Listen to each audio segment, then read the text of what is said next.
जय माता की बच्चों।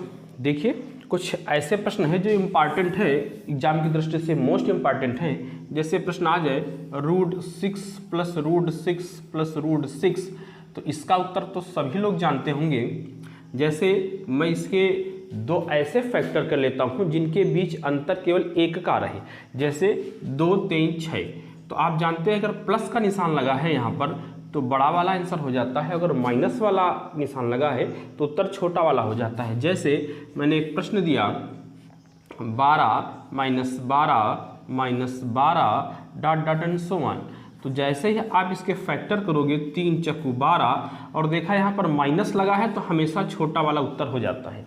ठीक है बच्चों, लेकिन अगर यहाँ पर प्रश्न ऐसे आ जाए √15 + √15 + √15, तो इसके साथ मेरे प्यारे बच्चों ऐसा नहीं होता है। क्यों ऐसा होता है? यहाँ पर देख रहे हो आप कि अगर हम इसके फैक्टर कर देते हैं 3 × 5 = 15, तो अंतर 1 का नहीं आया। अब अंतर 1 का नहीं आया, इसका मतलब है यह नियम नहीं लगेगा। तो यह नियम जो ऊपर में लग रहा है, यह नियम कब लगेगा? जब खंड करने पर अंतर 1 का है। 2 खंड करने पर अंतर 1 का आता है तो यह नियम लग जाएगा। कौन सा?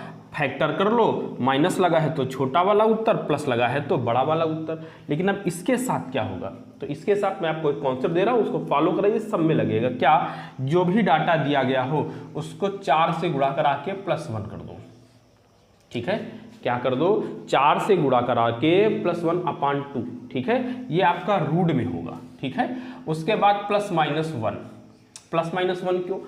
अगर प्लस का निशान है तो आप +1 कर लोगे, अगर माइनस का निशान है तो -1 कर लोगे। क्लियर है? आइए इसी में हम आपको पुटअप करके दिखाते हैं, फिर ये वाला क्वेश्चन करते हैं।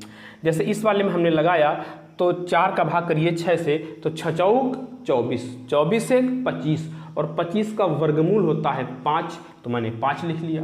अब प्लस लगाऊं कि माइनस लगाऊं, तो मैं प्रश्न की ओर जाऊंगा कि साइन है किस चीज का? प्लस का था तो प्लस का 1/2 आ गया, तो अर्थात कितना? 6/2 का मतलब 3 आ गया। देखिए प्लस था इसलिए बड़ा वाला उत्तर हो गया और इस कॉन्सेप्ट से भी आ गया। क्लियर है मेरे प्यारे बच्चों? अगर मैं यहाँ पर इस वाले टाइप में पुटअप कराऊं तो कितना आएगा? बरचौक 48, 48 × 1 = 49। 49 का वर्गमूल जो होता है वो होता है 7। तो 7 में क्या करोगे? 1 जोड़ोगे कि घटाओगे? तो चले चलते हैं साइन की ओर। यहाँ पर है माइनस, इसका मतलब क्या कर लेंगे? 1 घटा लेंगे, और जैसे घटाएंगे तो आएगा 6। 6 का आधा कितना होता है? 3 होता है। तो देखिए बच्चों 3 इसका उत्तर आ रहा था। कितना आ रहा था? 3 आ रहा था। क्लियर है बच्चों? समझ में आ गया? तो यह एक ऐसा टाइप है जो सब में लगेगा। लेकिन अगर इस टाइप के प्रश्न आ रहे हैं तो यह टाइप लगाने की कोई जरूरत नहीं, तब तो 2 सेकंड में हो जाएगा।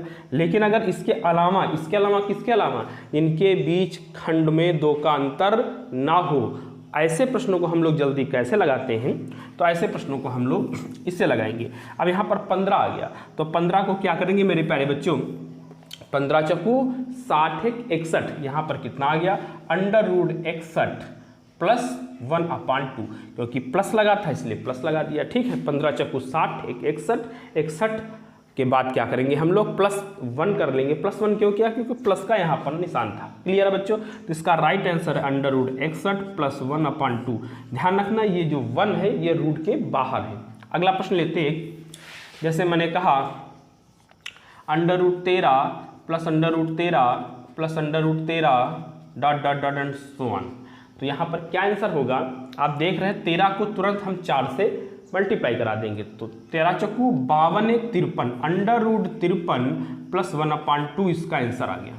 क्लियर है मेरे प्यारे बच्चों? समझ में आ रहा है? अगला हम लोग लेते हैं √7 - √7 ... एंड सो ऑन। तो अब क्या करेंगे? फिर वही प्रोसेस है, 7 को 4 से गुणा करा दो, 7 चौकू 28, 28 में हमेशा 1 जोड़ेंगे। ऐसा नहीं कि माइनस है तो यहाँ पर घटा देंगे। पहले इस वाले डाटा को हम लोग पुटअप करेंगे, प्लस माइनस तो बाद में करेंगे। तो 7 चौकू 28 में 1 आप जोड़ दीजिए, आगे 29, तो रूट का 29 ये प्राप्त हो गया। अब हम जाएंगे साइन की ओर कि प्लस का साइन है कि माइनस का। अगर माइनस का साइन है तो माइनस लगा देंगे, 2 कर देंगे।